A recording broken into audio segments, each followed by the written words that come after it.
Ya, shalom Bapak Ibu Saudara sekalian, baik yang di Sidoarjo, Mojokerto maupun Tulungagung.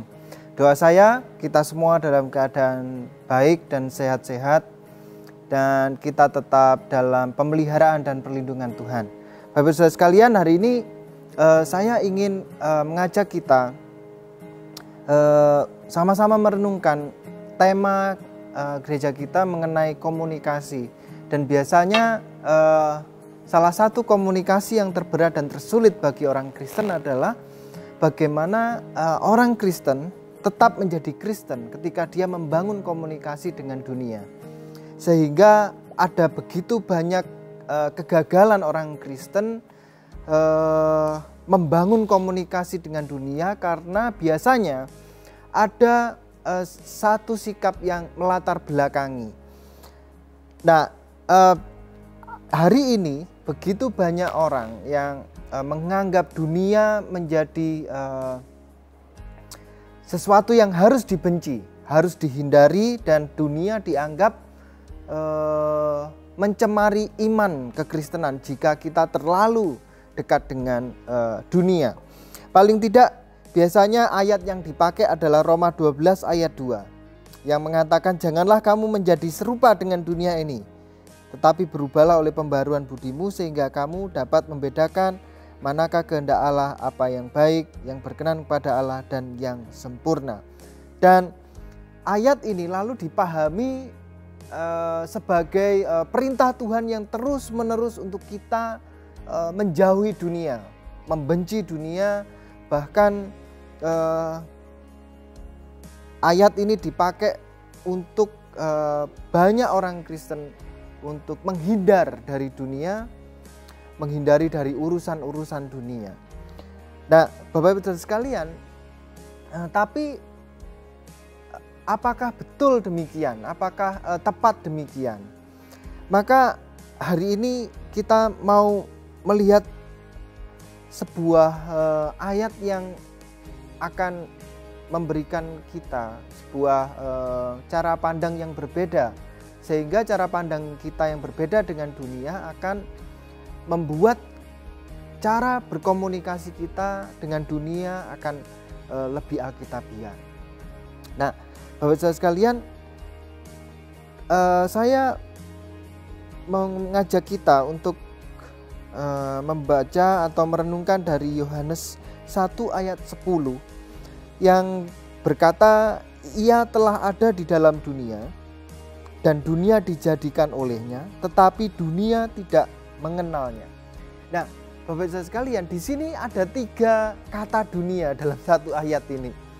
Dan dunia di situ disebut dipakai kata kosmos.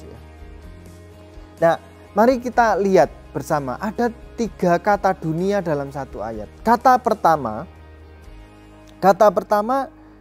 ia telah ada di dalam dunia. Ini artinya dunia dipahami secara fisik, ya. Artinya dunia yang penuh dengan pepohonan, dengan laut, dengan gunung dan lain-lain. Lalu kata yang kedua, dunia dijadikan olehnya. Artinya di sini dunia sangat positif, sangat baik, karena dunia ini yang menciptakan adalah Allah sendiri. Maka Allah menciptakan dunia ini dengan segala hikmatnya, dengan segala kuasanya. Tidak mungkin menciptakan dunia yang buruk untuk kita benci. Tapi kita lihat bagian yang terakhir, ya, dari ayat Yohanes 1 ayat 10 tadi dikatakan, tetapi dunia tidak mengenalnya. Nah, rupanya kata dunia yang terakhir dalam ayat Yohanes 1 ayat 10 ini, kata dunia yang terakhir, kosmos yang terakhir ini memiliki kesan yang negatif.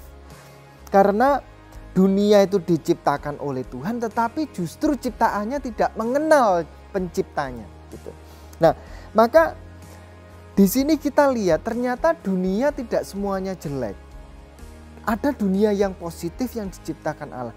Tidak semua, Alkitab tidak semua mengartikan dunia itu semena-mena segalanya menjadi jelek lalu kita dipaksa atau diperintahkan Tuhan untuk menghindari. Maka kalau ada orang Kristen yang membenci dunia, di mana yang keliru? Mungkin dunia kita artikan secara rata. Kita menganggap semua bagian dari dunia ini jelek, lalu kita menghindarinya, lalu kita membenci dunia. Nah, Bapak-Ibu sekalian, saya teringat dengan Yohanes 3 ayat ke-16 ya.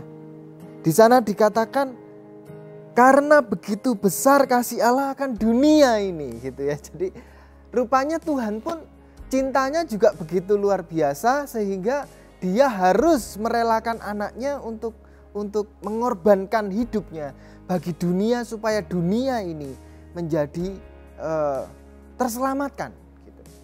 Maka hari ini Bapak Ibu, baik Bapak Ibu yang ada di Sidoarjo, Mojokerto maupun Tulungagung, saya mengajak untuk menyelami atau menghayati identitas kita yang unik, identitas kita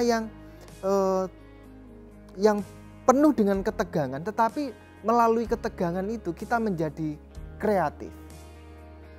Nah, seperti Tuhan Yesus dikatakan oleh firman Tuhan, Tuhan Yesus ada di dunia tetapi bukan dari dunia. Maka seperti itulah Tuhan mengutus kita hari ini. Kita sebagai anak Tuhan, kita sebagai umat Tuhan. Maka hari ini kita harus menyadari bahwa kita terhisap dalam sebuah koreografi misi Allah. Maka kita harus menyadari bahwa hari ini kita diutus Allah untuk masuk, untuk hidup ke dalam dunia. Tetapi kita juga harus tetap menghayati bahwa kita bukan dari dunia ini. Maka hari ini kita tidak perlu anti dengan dunia. Tetapi kita perlu berbaur dengan dunia karena memang kita hidup di dalam dunia dan kita diutus Tuhan untuk tinggal di tengah-tengah dunia ini. Tetapi yang kita harus ingat adalah kita bukan dari dunia ini. Karena kita adalah misionaris Tuhan, kita duta Tuhan. Maka kesaksian kita sebagai anak-anak Tuhan di tengah-tengah dunia ini menjadi sangat penting. Kita bersedia menyediakan hidup kita untuk hidup di tengah-tengah dunia kita dengan segala pernak-perniknya, tetapi kita terus mengingat bahwa kita bukan dari dunia ini sehingga kita mewujudkan hidup kita sebagai representasi dari kerajaan Allah. Maka komunikasi yang kita bangun dengan dunia menjadi komunikasi yang kreatif. Kita tidak menolak dunia tetapi kita merangkul dunia karena kita adalah representasi dari kerajaan Allah. Saya berdoa melalui renungan ini kiranya hidup kita menjadi saksi yang baik bagi sekitar kita, bagi dunia di sekitar kita. Saya berdoa keluarga kita, pekerjaan kita boleh kita pakai untuk menjadi saksi yang baik bagi lingkungan sekitar kita dan bagi dunia di mana kita hidup.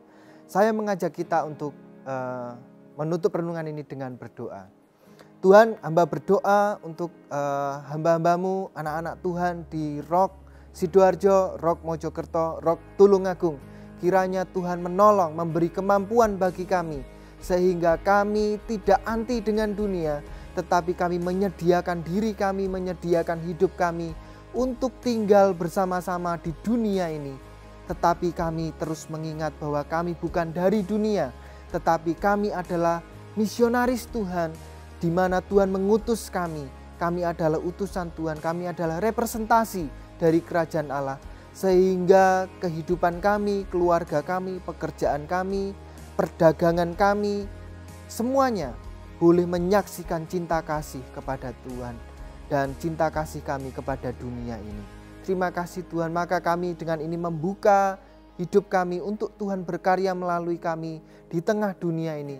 Supaya dunia melihat kami sebagai utusan dan duta Tuhan yang dapat dipercaya.